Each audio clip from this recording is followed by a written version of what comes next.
Olá, querido! Iniciando mais um episódio do Vida com Propósito. Lembrando a você para se inscrever nas minhas redes sociais, no Instagram Marcos Matos, que todo dia eu subo uma palavra edificadora para a sua vida. Voltando com o meu pastor, meu amigo Renato Trindade. Pastor, agora nós vamos falar sobre um tema muito interessante, amplo, né? Que todos têm essa curiosidade. Né? Pessoas que estão dentro da igreja, pessoas que estão fora. A gente precisa pontuar alguns detalhes sobre esse tema, que se chama o papel da igreja. E aí eu queria saber, na visão do Senhor, qual é o papel da igreja? Eu vejo e creio na igreja como um grande centro de treinamento e transformação. Existem algumas músicas até que colocam a igreja como hospital. Eu não creio dessa maneira. Eu creio na igreja como... Eu fui militar, né? Como um centro de treinamento, onde nascem os heróis. Os heróis. Ainda que o herói possa chegar quebrado, né? A gente tem que ter uma enfermaria no batalhão. Ele vai para lá, ele vai ser curado, vai receber o azeite, o vinho, vamos orar por ele. Mas depois a gente vai botar esse cara de pé, para ele mudar a história. A igreja, eu sou fruto disso, né? Meu pai não era pastor, minha mãe não era pastor, nem cristãos eles eram, eles foram para a igreja depois de mim.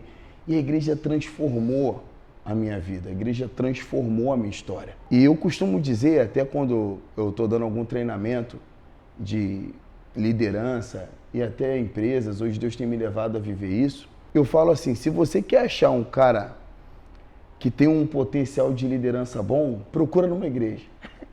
Eu não estou disponível, mas se você é um empreendedor, por quê?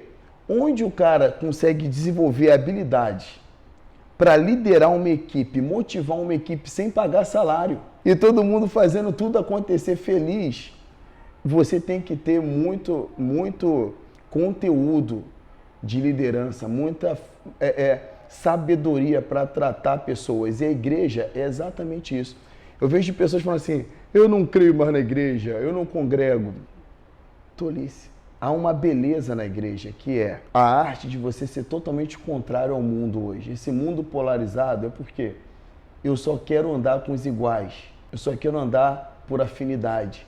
Na igreja você aprende a andar por propósito. Assim, talvez o Marcos tenha um nível diferente do meu, uma cultura diferente da minha, mas maior o que nos une do que o que nos separa. E a gente se une para trabalhar para a glória de Deus. Eu vejo isso na minha igreja. Às vezes eu tenho no ministério um empresário e um porteiro e se respeitam e se amam e saem para comer junto e trabalham junto. Onde você vai encontrar isso? Se não for na igreja. A igreja também, ela dá cultura. Você vê no Brasil, eu morei e pastorei nos Estados Unidos. Lá um menininho, você vê, tem um dia da semana que os alunos vão para a escola com instrumento. Você vê eles descendo do ônibus da escola, um com violino, outro com trompete, outro com saxofone. Há um papel cultural feito na escola e por isso eles têm um nível cultural um pouco maior. No Brasil nós não temos isso. Na igreja tem.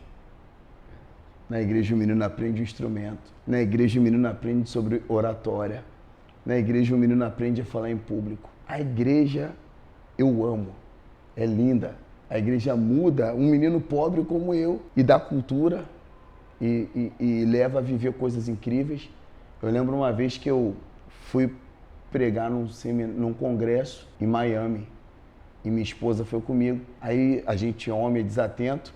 Aí eu me lembrei que era meu aniversário de casamento. Aí eu levei ela para comer, igual a gente está aqui ali, a praia ali, a gente comendo um peixe frito na beira de Miami. Eu falei assim, meu amor, olha onde Deus nos trouxe.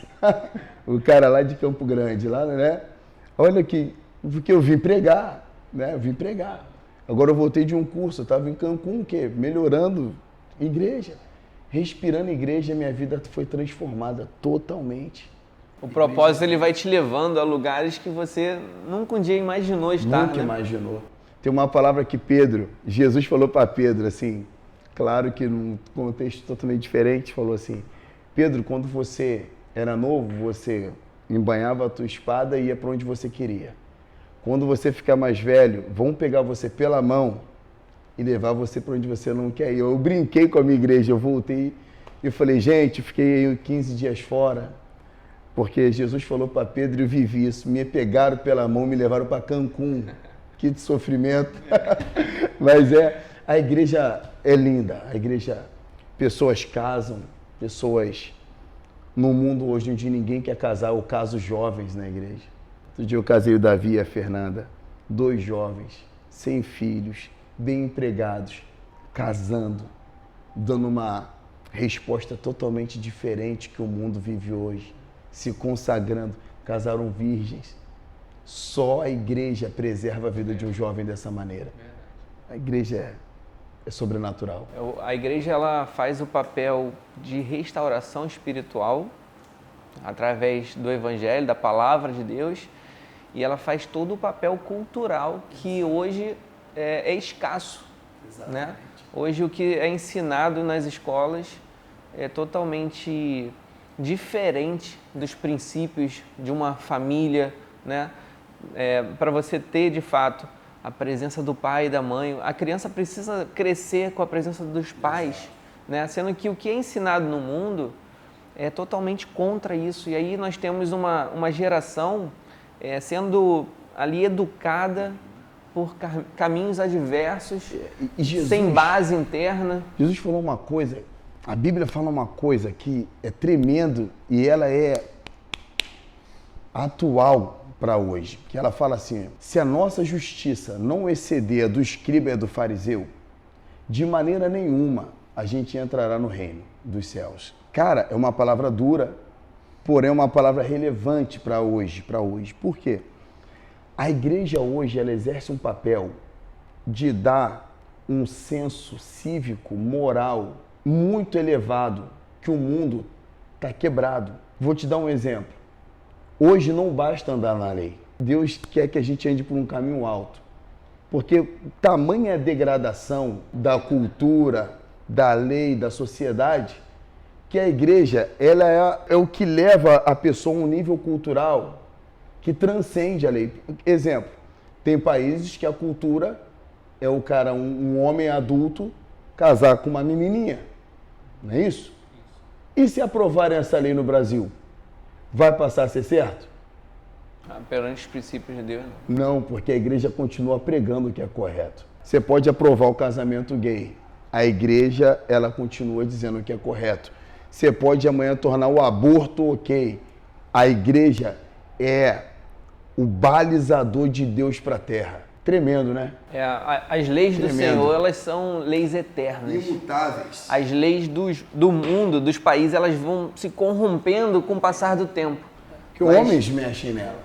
Mas Deus, não tem jeito. Então, assim, esse é o poder, é a beleza da igreja. E aí Deus vai falar, eu não sou homem para que minta, nem filho do homem para que se arrependa.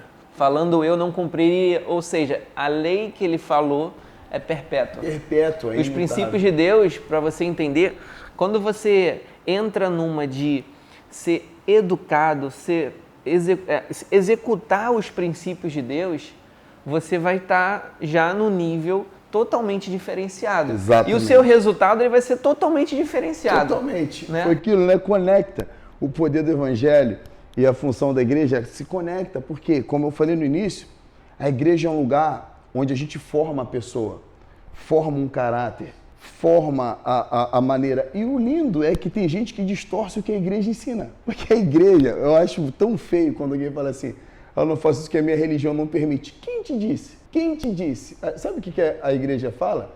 Que todas as coisas são lícitas, mas nem todas convêm. Então, nada do que eu abro mão de fazer é porque a minha doutrina me proíbe. É porque o meu padrão moral está sendo transformado pela palavra de Deus de tal maneira que eu consigo entender que tais coisas não me convêm. Exatamente. Não é que eu sou proibido. Não faz mais sentido, né? É porque eu sou tão livre que eu tenho poder de escolha. Exatamente. Eu não preciso fazer o que todo mundo faz. É como o pessoal às vezes, eu estou conseguindo fazer uma dieta, mas não passa perto de um McDonald's. Não está livre, está fugindo. Agora, você vai lá no McDonald's, senta, pede todos os sanduíches, põe à sua frente. Exato. E não come. aí sim você está livre. Exatamente. Porque uma coisa é você fugir. Eu estou livre das drogas, mas está fugindo de passar perto. Tem ali, no início, de fato, você tem que se afastar. Tem o seu valor. Você tem que se afastar, tá certo. Mas para você saber que você de fato está livre, você vai ver que estão te oferecendo e você está feliz, alegre e está falando que não. Existem instituições que fazem um trabalho fantástico. Isso aqui não é uma crítica a eles. Não é depreciá-los de maneira nenhuma. Mas quando você vê o Narcóticos Anônimos, Alcoólicos Anônimos, eles ensinam pro cara que ele nunca vai ser livre, que todo dia é uma batalha. E, maneiro, tem muita gente vencendo através desses métodos. Mas eu creio numa palavra que fala assim, se o Filho vos libertar, né? Verdadeiramente sereis livres. E eu sou filho de um homem que era usuário de droga, cocaína, e que há 28 anos é livre e hoje é um pastor da Assembleia de Deus. Então eu conheço um homem que hoje ele pode entrar num lugar, falar de Deus para traficantes e pode ter um prato cheio de cocaína e não abala mais a vida dele. Esse é o poder do Evangelho e isso é a relevância da igreja para essa geração que transforma, que liberta, que educa, que muda a história das pessoas. Verdade. Também interessante, voltando no assunto da igreja em si, a gente ouve histórias falando assim, eu fui na igreja, mas o fulano lá da igreja não me deu bom dia. Eu não quero mais voltar lá e tudo mais. A igreja, de fato, é um local, como você falou, centro de treinamento. Então vai ter pessoas ali estão em processos que já estão evolutivos, outros não. Tem pessoas que estão ali quebrado emocionalmente, né, mentalmente. Tem gente que chegou ali pela razão equivocada, tá achando que agora vai ganhar dinheiro. Tem de tudo, mas o treinamento está acontecendo. E o importante é você não desistir de ir para a igreja porque ciclano ou fulano fez alguma atitude com você. Porque é na igreja que, de fato, você vai receber uma palavra de Deus, você vai poder adorar, você vai ter um tempo de comunhão e aí você vai estar tendo essa base de Deus dentro de você, você vai se transformar. A minha vida também é muito sobre isso, porque até então, quando jovem, 17, 18, 19 anos, nós vamos naquelas rodas do mundo, aí bebe, aí vai pra festa, e vira madrugada, e aí você entra nesse ciclo. E se não tiver uma quebra, você leva esses 18 anos para 70 anos, e você vai ficar a vida toda e não vai mudar esse ciclo. E aí quando eu comecei a frequentar a igreja através de um convite, e eu eu lembro assim nitidamente, que no terceiro culto que eu fui, o primeiro e o segundo eu ainda estava muito com sono, eu falei, por que eu estou aqui? Aquela guerra espiritual que existe também. No terceiro culto, na hora do louvor, eu tive uma paz no meu coração que eu nunca tinha experimentado isso. Eu falei, cara, alguma coisa diferente aconteceu nesse lugar. Eu não sabia nem explicar, não tinha entendimento para aquilo, mas alguma coisa eu senti como um ar novo dentro do meu coração, na minha alma, sabe? E essa sensação... E aí eu caminhando, eu fui entender, era a presença de Deus, né? Era o poder de Deus e uma experiência que te traz vida, né? Não é uma experiência que a gente procura através dos outros, que acaba nos levando para o caminho de destruição. E como pastor de igreja, é muito importante a gente estar atento. Tem uma palavra que Paulo ensina na primeira carta dele aos Coríntios, que também é tremenda, que ele faz uma analogia do corpo. E ele vai falando assim, sobre essas pessoas. Muita gente que está vendo a gente aqui hoje pode estar desanimada, ter sido ferida numa igreja, mas eu quero ensinar para eles uma coisa tremenda da Bíblia. Paulo, quando faz a analogia do corpo, ele vai falando que cada membro tem uma função, assim é o corpo de Cristo. E no final ele fala assim, olha, os membros menos honrosos do seu corpo recebem maior honra. Então aqui ele ensina como cuidar do cara difícil. E ele fala assim, uma mulher não anda com os seios de fora, porque é o membro que tem menos honra, recebe mais cobertura. Entendeu? Então, as suas partes íntimas, você cobre e não expõe. Paulo pega isso aí e bota como o cara problemático da igreja. O que você tem que fazer? Ame mais ele. Cuide mais, abrace ele mais. Ele não cumprimenta? Cumprimente você a ele. Ele está de cara feia? Sorria para ele. Os membros menos honrosos precisam receber mais honra, porque a gente não sabe o que aquele cara está vivendo, não sabe como está a vida dele, a família dele. Se você está bem, estenda a sua mão. E são coisas assim que vão transformando a nossa história, transformando a gente em pessoas melhores. Então, até esse cara complicado, é Deus que deixa lá. A igreja é como um jardim florido, bonito. Só que toda flor bonita tem espinhos, já viu? Então, você tem que saber conviver também com esses espinhos. E o que o mal ele quer fazer para você é o seguinte, que você que passou a sua vida sem ir para a igreja, passou anos e anos, o pessoal convidava, você falou, não, igreja não é para mim. Aí você tomou a atitude de ir para a igreja, foi lá num culto, alguém foi ruim com você, alguém te tratou mal. Isso simplesmente você entende que é o mal, usando essa pessoa para te afastar daquilo que você relutou para poder ir um dia e ainda foi ferido. Então, assim, é muito fácil você entender que esse lugar é o lugar que Deus quer que você esteja. Porque você pode falar assim, hoje eu vou pro teatro, vou ver um filme, alguma coisa. Vai ser muito fácil você ir. Você vai pegar o carro, vai comprar uma pipoca, vai ser um dia tudo tranquilo, não vai ter guerra. Mas quando você fala, eu vou pra igreja, aí começa a gente te tratar mal, começa a chover, o pneu do carro fura, o ônibus não chega. Acontece milhões de coisas, por quê? Porque tudo quer te tirar do lugar que você vai ser transformado, que você vai ser edificado. Um fato engraçado aqui para encerrar esse quadro aqui, que quando eu voltei dos Estados Unidos, eu achei a Ilan, eu falei, eu acho que vou ficar nessa igreja. Aí eu botei um monte de expectativa, botei uma roupa legal, vou lá conversar. Quando eu parei o carro, no caminho começou a chover muito, mas muito. E quando eu parei o carro no estacionamento, acabou a luz do quarteirão inteiro. Puf. Mas era o lugar onde Deus me queria, onde eu estou vivendo tanta restauração. Mas o primeiro dia foi uma batalha tremenda para chegar. O culto foi todo no escuro. Eu falei, como é que pode, né? Mas aí alguns pensam, não, isso aqui não é para mim. Aí que você tem que perseverar. Eu faço isso na minha vida. Quando as coisas apertam, numa determinada área, eu falo, é aqui que eu preciso me aprofundar ainda mais. Então pega esse segredo, essa chave aí do céu. Quando você estiver direcionado ao seu propósito e você vê que sinais estão te mostrando que está tendo dificuldade de você chegar, é aí que você tem que determinar todas as suas forças, romper as suas barreiras para você chegar, porque é aí que vai ser o lugar de você prosperar. Aí vai ser o lugar que você vai, de fato, crescer. Isaac, ele queria descer para terra do Egito e Deus falou, não vai para lá. Vou te prosperar nessa mesma terra. Segue. E aí, assim, Isaac, ele teve o caminho fácil, né? Mas ele teve o caminho difícil, que era um deserto. E aí ele teve que tomar a atitude de semear no deserto.